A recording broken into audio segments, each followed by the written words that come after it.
Hello there boys and girls, my name is Paul Verizes and welcome to my Clue Scroll Ironman series Hound Hunt, where the aim is extremely simple: obtain the bloodhound pet, starting on a fresh level 3 Ironman account. If you're new around the channel and fancy catching up on all of the progress that we've made so far, then feel free to check out the video description for a link to the series playlist as well as a full list of the series rules. But as always guys, sit back, relax, and I hope you enjoy today's episode. Hello there everyone, and welcome back to episode number 36 of my Clue Scroll Ironman series Hound Hunt. So, just in case you missed it, I'm not gonna lie here guys, we had a pretty successful episode last time, so I definitely recommend checking it out if you haven't, as we firstly knocked out level 80 Hunter, which unlocked my new favourite method for gathering elite clues, with that being crystal implings. And even though quite a lot of time was spent skilling last episode, with the help of this new method, I cracked open 7 more elite caskets, and finally broke the 1 elite unique per episode curse, as we actually managed to tick off 3 new entries from the log. So before the start of today's episode of Hound Hunt, with the help of you guys over in the CC, I managed to hunt down another 70 or so crystal imps, and luckily picked myself up another elite clue, as well as the first elven signet, which is actually a 1 in 150 drop from a crystal imp. But, unlike we usually do around here, I'm not going to crack this bad boy open just yet. As you guys might remember from the end of the last episode, I'm currently 2 steps deep into a fresh master clue, and for the current step I need to kill 800 total black knights to raise my white knight rank, which I've never heard of before, and be able to purchase a white plate body for the third part of this clue.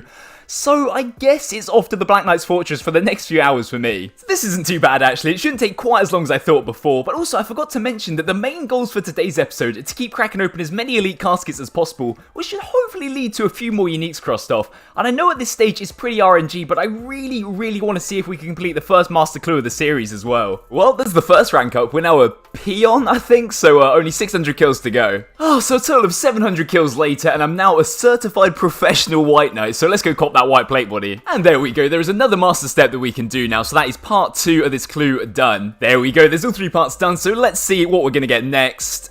Yeah, that's fine. Well, it took forever to track down this little gnome, but there is the 4th step done, and I'm really starting to get nervous again now. Please, can we do it?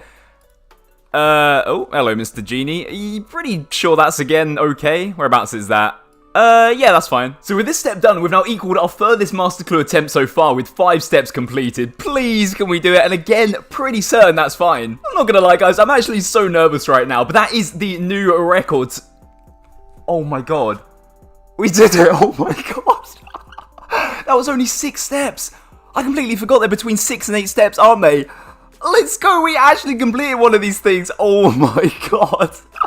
Oh, all we need to do now is power through the elite tier and I can crack this bad boy open. That is so much motivation right there to crack open as many elite caskets as I can now. And I wonder how many we'll have stacked up in the bank when we finally do unlock the master tier. But let's see if we can make any more progress with the first elite of today's episode at... Oh, I panicked so... Oh my god, my heart went so far... for some reason I thought that was like a 3rd age longsword for a second, but I will take it. A katana, that is some pretty decent fashionscape right there. So I just had a little peek at the wiki, and this katana looks so similar to the 3rd age longsword like I was saying. My heart is still going a little bit, I'm not gonna lie. But anyway, I think it's time for me to get my butt back to Prifdinus and keep grinding out those crystal imps. Well, there's the second elven signet now. So unfortunately, from hopping around so much catching crystal imps, I've just hit the world hop limit. So I think that every time this happens, I'm gonna start working on the crafting grind, which is something that I've been meaning to do for a while now, because I do want to get myself a Fury at some point in the not too distant future, since I do have more than enough Chaos Runes from Barrows to buy the Onyx with. And there we go, there is 77 crafting, only 8 levels to go now. Oh, pretty shameful amount of tiers this week, boys, I can't lie. But anyway, weekly reminder for you guys to do your tiers of Gothics as always. Don't think I'm gonna get a level here, but you know, I'll take some free rune crafting XP any day. Hey, just the fluffy pigs for the scout. And as always, if you guys see any crystal imps flying around Prif that you don't want, then feel free to let me know in my CC, and I'll gladly take them off your hands. Just caught myself crystal impling number 300, but unfortunately, I haven't picked up another elite clue for around 100 or so implings now, which is pretty damn sad. But hey, I did just get the 3rd elven signet. Well, as the old saying goes here on the channel, ask and you shall receive. I just cracked open those 4 imps that I had in my inv and finally got another elite clue. Thank god for that, it's been so long. And the first step conveniently is right around the corner. And there it is, after a whole day of grinding crystal imps, the 2nd elite of today's episode. So can we make it 2 uniques back to back?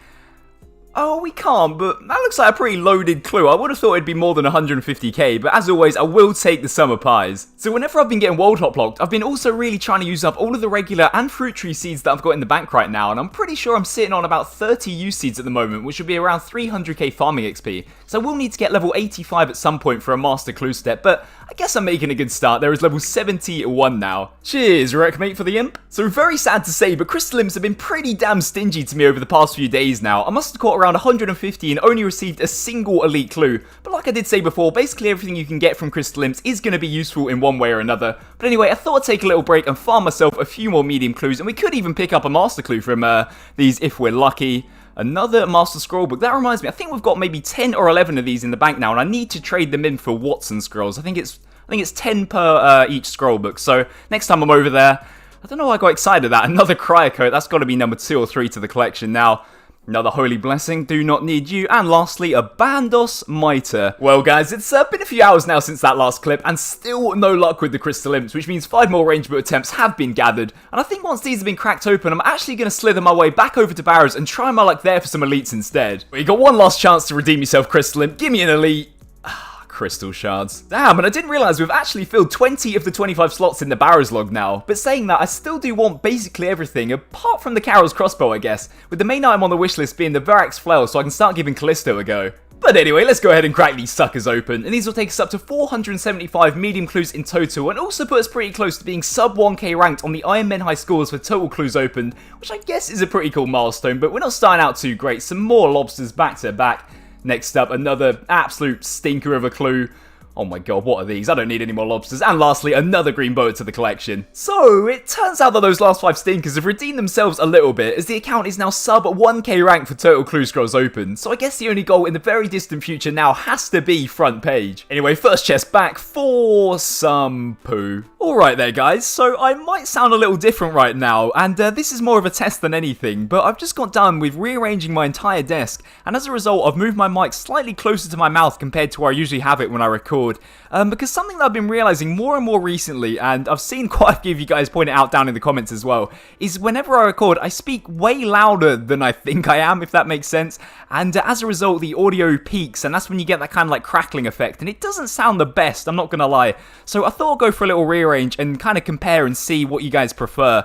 Yeah, let me know what you guys prefer. Do you prefer this kind of commentary, or do you prefer the kind of hype, I guess, style of commentary that I'd normally do? Because I'll be doing this for the rest of the episode, so yeah, pop it down in the comments. And whilst I'm on the topic of trying out this new mic position, and frankly, you guys know me by now, I love a good waffle when I can get away with one. I just wanted to say a big thank you to everyone who's entered the new clue competition that I announced in the previous episode so far. We've had some honestly insane entries, and the standard is really high, so thank you guys so much for that. But with that said, I have been having a little think about it. I think for the first episode, it would only be right to allow any entries from the entire of 2020, and not just June or July like I said in the previous episode, just to get the ball rolling for the pilot of the new Clue series, and, you know, get as many insane Clue loots in there as we can. So if you or a mate or anyone that you know has had a pretty good Clue loot in the entire of 2020, then feel free to join the Discord and slap it into the competition channel. Oh my god, yes, thank you. That's 15 chests and another elite clue. I mean, the rest of this chest was pretty damn awful, but, you know, I don't care in the slightest. Man, this Sherlock meme is actually so true. I haven't ran into this step yet, but for this one, I need to craft multiple cosmic runes from a single essence, so I believe I'm 3 levels off being able to do that, so getting the boost shouldn't be too hard. And, you know, I could go and get the level and not have to worry about the boost, but I guess that I'll get it naturally over time by just doing my Tears of Guthics every week. And there we go, that only took about 3 stews. Alright, so I've grinded all bloody day for this elite casket, and if there was one time for this to not be a stinker, it is right now. Oh my god, yes, thank you. The first mimic. Okay, I'm gonna have to go watch a guide on how to do this, because I've never actually killed a mimic before, but it shouldn't be too hard, to be honest. Okay, so with my current stats, this shouldn't be too much of a challenge at all, but I'm still a little nervous in case I plank, but let's do this.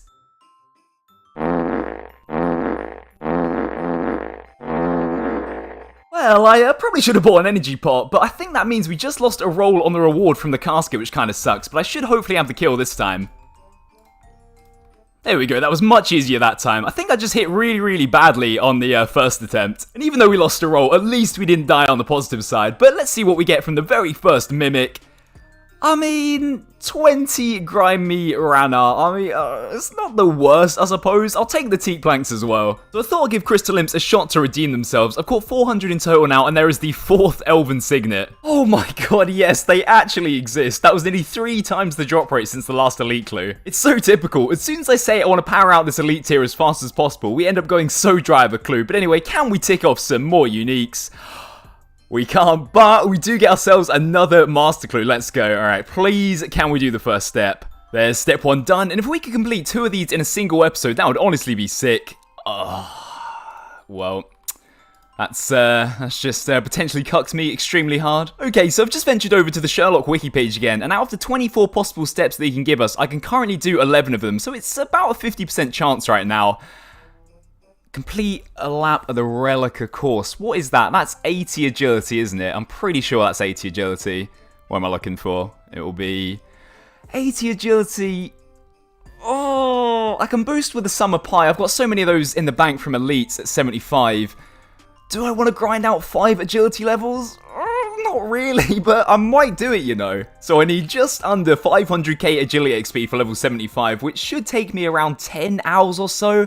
But after thinking about it, I think I'm actually going to go and do it because it's not that crazy long of a grind, and I guess high agility is always going to be useful on the account, so wish me luck, guys. So I thought I'd get a cheeky little U-tree run before the agility grind starts, but there is level 72 farming now. There's level 71, only 4 more levels to go. 72. And whenever they've grown, I've been trying to power out all of these Ranarr seeds that I got from Crystal Imps, and I'm up to over 550 Ranarrs in total now, which will really help me work towards the herbal requirements that I need for Master Clues, and also make the big Slayer grind that I want to do eventually much easier. 73. And also, there's 73 farming as well. 74. Oh my god, finally, that was painfully slow. But there we go, there is the 75 agility that I need, so let's go and do that Master Clue step. Well, I've only fell down 4 times so far, but now that I can do this Relica course step, that means I can officially do half of the potential Sherlock Master Clue steps, so each time we get a Sherlock step is essentially a coin flip now. There we go, and that was also an Elite Fremnik task as well, which is pretty cool, but let's see what's up next. Come on, Sherlock, mate, after all that time I invested, please be nice to me. Okay, well, like I was saying, this is essentially a coin flip, 50-50 chance. What are we going to get this time? Craft a light orb. Oh, that's like 87 crafting or something like that. Actually, I'm not too sure if you need 87 crafting for the step, or if it's just 87 crafting to make the light orb itself, because I know you can steal an empty light orb from a chest here in Dorgish Khan. There we go, there's the cave goblin wire that we need for the step. There we go, finally. I got 8 total cave goblin wires in the time that it took me to get 1 empty light orb, and I don't think it's even going to work. Alright, so I'm in the bank, I've got the Master Claw on me, please work. Okay, well, I didn't have much hope, but it was worth a try, I guess. But you know what, guys? After thinking about it whilst trying to get this light orb, I'm actually going to do this step because I do need to get high crafting on the account soon anyway. Like I was saying earlier in the episode, I want to get my crafting up so I can boost up and make a Fury, and then eventually all of the Zenite jewelry as well. And this step would give me a good excuse to make a start, since I only need to get up to 82 before I can boost up to 87 and make the light orb, so it shouldn't really take all that long, to be honest. But I'll make a start on that crafting grind in the next episode, since I do want to get this one out later today for you guys. But I'm pretty sure that I've already got enough giant seaweed in the bank to get me the level. I'll just have to mine quite a few thousand buckets of sand to get up to 82 crafting. But for now, I'm going to finish off with my farming run and then head back to Prif and see if I can get one last elite clue for the outro. So, as seems to be a little bit of a theme for today's episode, the Crystal Imps were once again not particularly kind to me, so I thought I'd pay a visit to an old familiar bank for the outro of today's video and crack open 4 more range boot attempts, as well as a hard casket that I completely forgot I had in the bank. And as usual, we'll start off with the mediums and finish with the hard, closing in on 500 total medium clues now, and still not a pair of range boots in sight. Mithril plate legs teeth, pretty sure I've already got those in the bank, but I'll have a check once I crack these open. Absolutely nothing there, a few more runes, and as normal, absolute garbage. What a shame. Alright, let's have a look, see if that is a new unique at least, and it isn't. That is pair number 3 now. Well, I don't think we've got any new medium uniques this episode. I think we've opened 15 caskets in total, or 14, sorry. But anyway, last clue for today's episode, we're going to get ourselves an armor page 3 and a blue D-hide body T. Oh, a little bit of bars there, but I'm pretty sure I've already got that in the bank as well. Yeah, that is number 3 of that as well now. Well, guys, it looks like we're back to the 1 unique per episode meme, but to be fair, the katana is definitely one of the cooler looking uniques, and our first weapon slot unique as well, which I'm pretty happy about. Oi, you know what though, guys? If we pick up those royal bottoms as well, we'd be onto a pretty decent fashionscape setup here, I'm not gonna lie. But anyway, as we always do before closing out the episode, a little peek in the collection log to track the progress made. So at the start of this one, we cracked open 36 elite caskets with 8 uniques ticked off, and we're currently sitting at 40 open with 9 uniques found, so 1 unique in 4 caskets isn't particularly bad. I mean, it is better than 0 after all. And also, who knows, guys, maybe the master casket that we completed earlier as well has that cheeky hound lurking inside. But with all that said, guys, that is going to be all from me for today's episode of Hound Hunt, and I really hope you enjoyed this one as always. So if you did, and you're proud of me for completing the first master casket on the account, a like on the video is always going to be appreciated around here. And also, if you fancy it, a sub to the channel would really make my day as well. We're getting so close to 10k subs now, it's honestly insane. But anyway, as always, guys, stay safe, and I'll see you very soon.